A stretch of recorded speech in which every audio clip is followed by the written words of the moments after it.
So this is quite untypical for me what I Yes. am. It was my personal joke. It's actually not coming from the end to the beginning, but from the beginning. When I was at the Art Academy, the methods at Soviet art academies were quite unusual. They couldn't teach you without pressing down and insulting. There was special methods. I know that even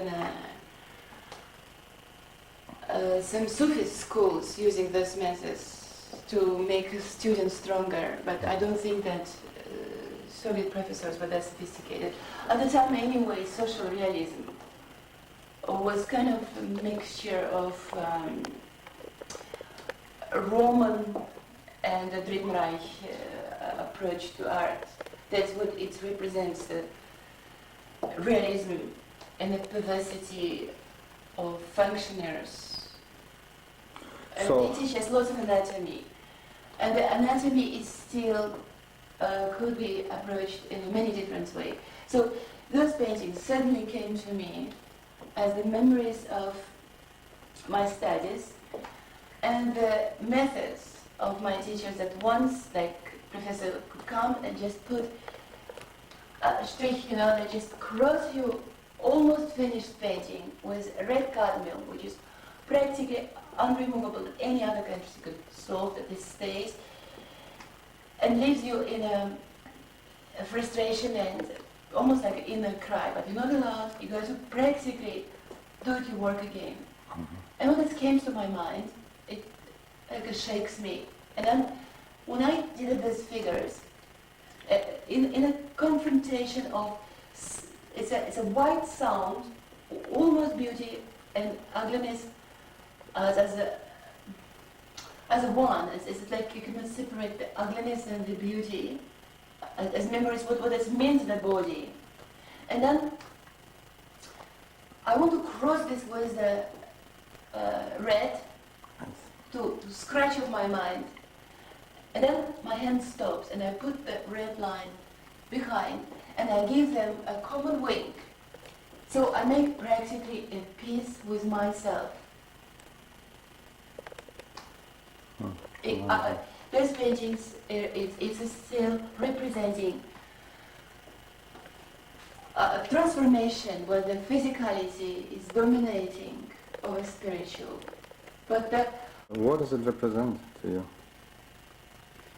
I don't think that anything actually ever represents to me. I have a different methods to work. I'm moved by visions. I see my visions. I constantly study. I study ancient philosophies, religions, esoteric science. It's like a mental, spiritual tuning, like for musicians, a tone, one harmonious sound which get to grow inside of yourself, and then I have harmonious visions that could be what you see almost like visions of angels, but in reality, this is what I see about us. This is our soul. This is what we cannot see it at once when we look at each other, the way we are dressed up and boxed. We're living in a frames, apartment, houses, professions. Every little box of every stage of your development and your life. Till the last box is coffin actually. But the freedom is a matter of discovery. You do have your freedom if you approach yourself in the way that you start also to see yourself not just naked, but even without skin and blood and bones. Almost like you can see through. Yes, it's a, what they say, blueprint or the real print of your existence. That's the image of your soul. Now you work, I understand you use sand, right? Sand from all over the world to create the images and the texture.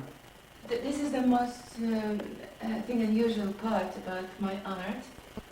This is the technique I create. There's a simple, actually, secret about me that basically I'm a sculptor.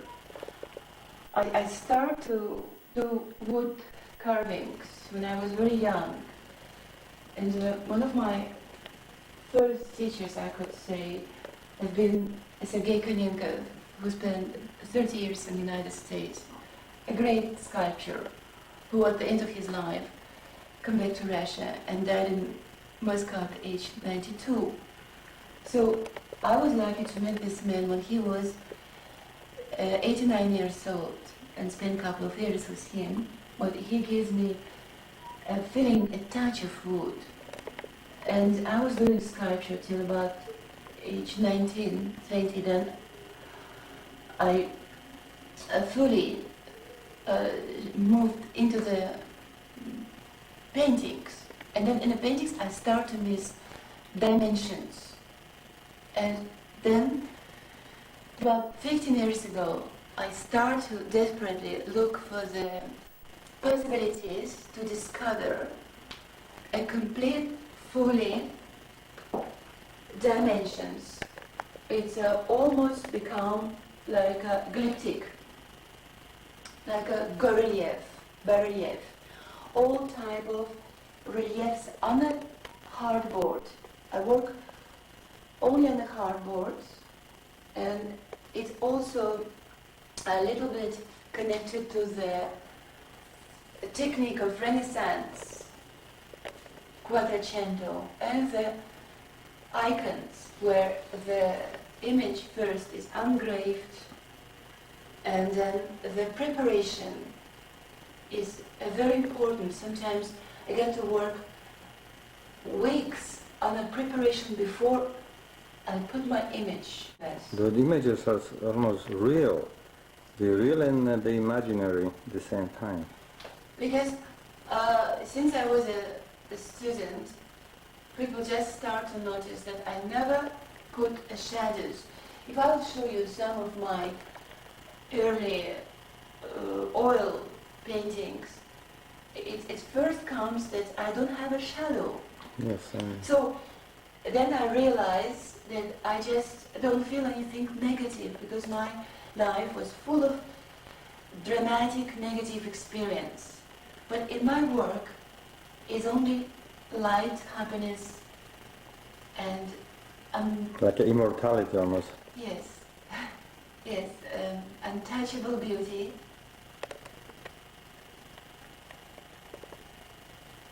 Yeah, Ewigkeit, the eternity. Am I mortal? Do really everyone will disappear without any trace? And this life, is this life just a nightmare or ununderstood dream? It's one of the four elements of water, because that's what is this earth about, is fire, water, air as a catalysator of all the thoughts, and the earth. And in an esoteric human being, the water representing our emotions, the fire is our creativity, the air is our way to express ourselves. That's what words coming out. This is communication, catalysator of all things. And the earth representing our physical part of life, work, occupation, duty. So I have four elements, and this one is now complete, where people were still androids and the men and women were in one. It's just a complete harmony. That's why water for me is not a blue.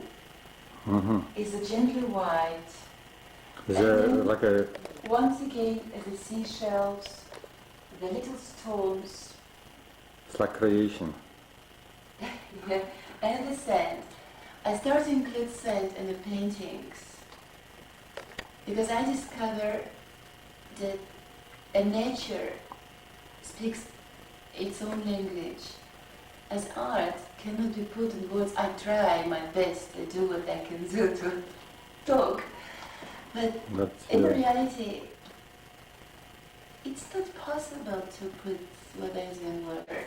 I started to collect the sand from all around the world, from Arizona, from Red Center in Australia, from Sahara, from rivers and oceans all around the world where I go. Does it have any resemblance to you? Of course.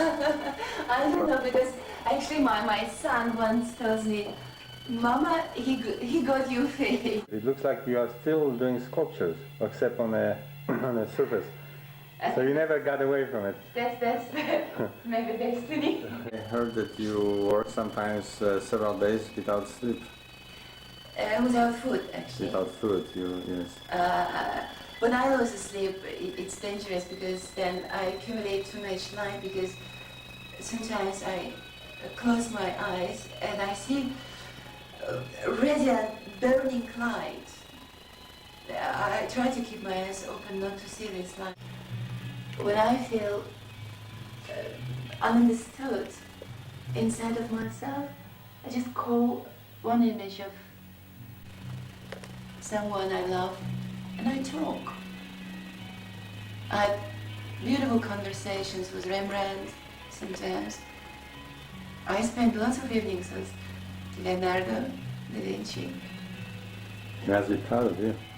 I had beautiful stations with Buddha and Muhammad and Abraham. Everything is possible when you believe. Normally, when I work, I don't touch any food. I don't smoke and no alcohol, and I just got to drink some water. I got to drink lots of water. I don't know why I'm doing that, but that's the way I get to be completely spiritual almost. I don't know, clean up, open.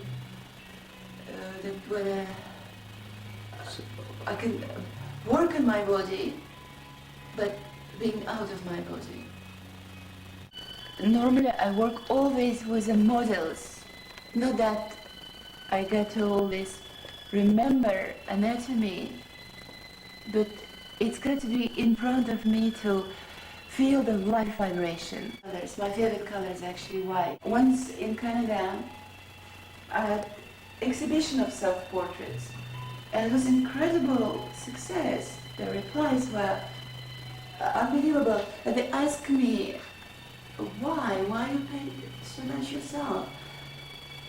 And then at the time I was only 24, and I said, it's not actually myself. I imagine being myself as a microcosm. And if I could study my own self just like a one single cell of my body, coming through without any personal touch, in the most observing, analytical way, to pass my own ego and myself, it could bring me closer to the macrocosm, the whole universe. So you're saying you are like a part of the microcosm. You are part of the cosmos, the universe. Not anything else than just equal being to everyone. Only the difference is my very old soul. But the more I study myself through self-portraits, the more then a Deborah could come into all other humans.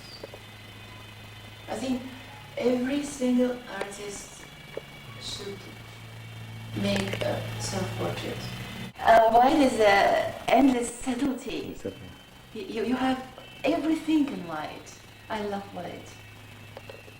That's right. It's very meditating. I could stare at the white hours and hours long and see whatever I want to see, endlessly.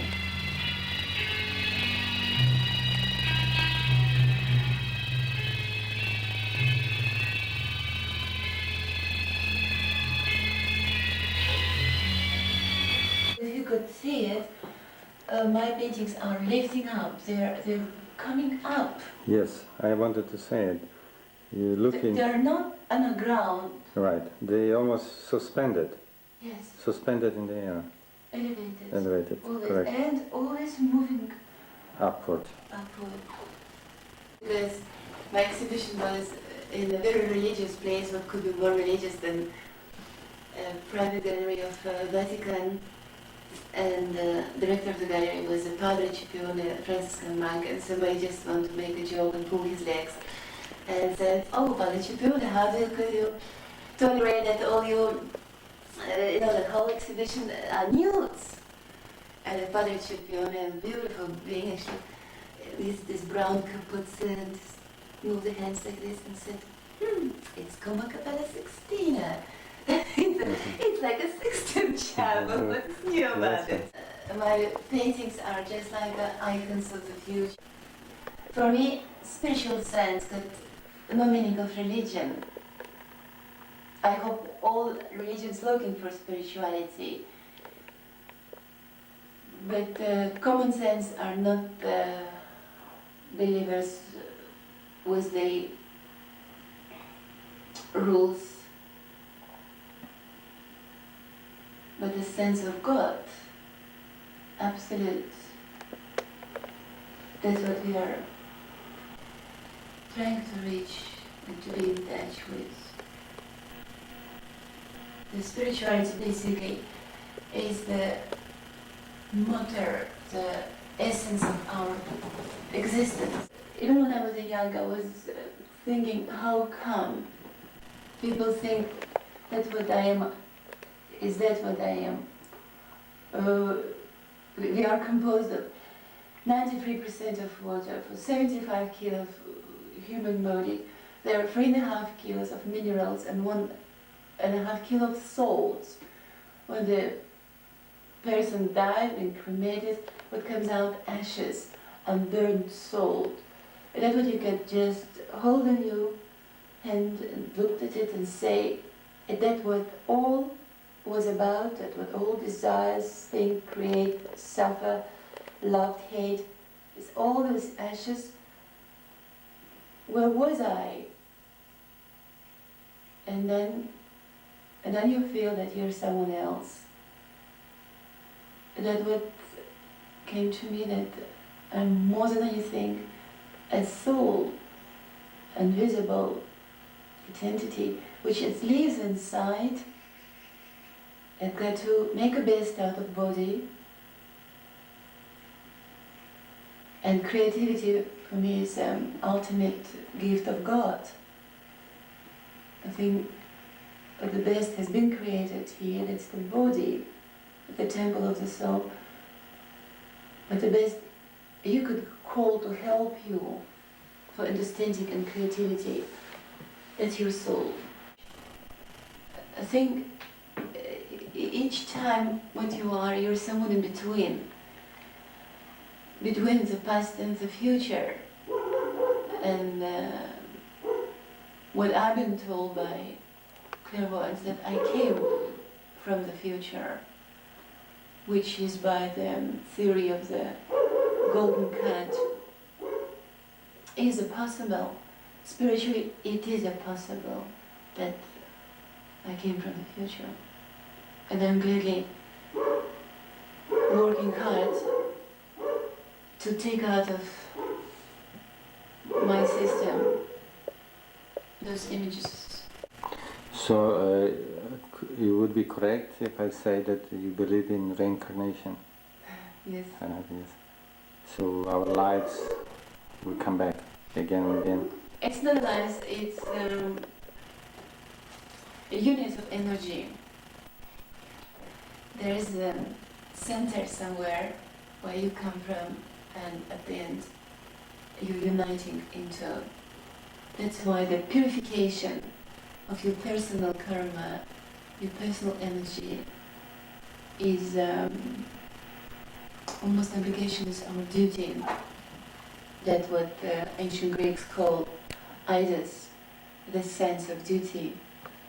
So I perceived the sense of duty in my very early age, and I promised myself when I was 8 to serve the people, because it just was an accident. I fell under the ice on a very large river. I could hardly come out.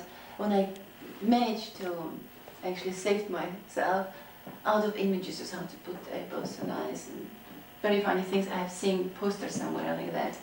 And I came out and I started my first diary. I was 8 years old, and I asked myself, what is the purpose of life? And I answered, to serve the people, to be useful to people. Are you on a mission? I don't know, but I was a child, I was 8 years old. It came to me like that. How would you like people to remember you? Although you know you are immortal, but how would you want them to think of you? Just my... Of yourself. How would you like people, what you want them to think of you? How would you like them to describe you? Others.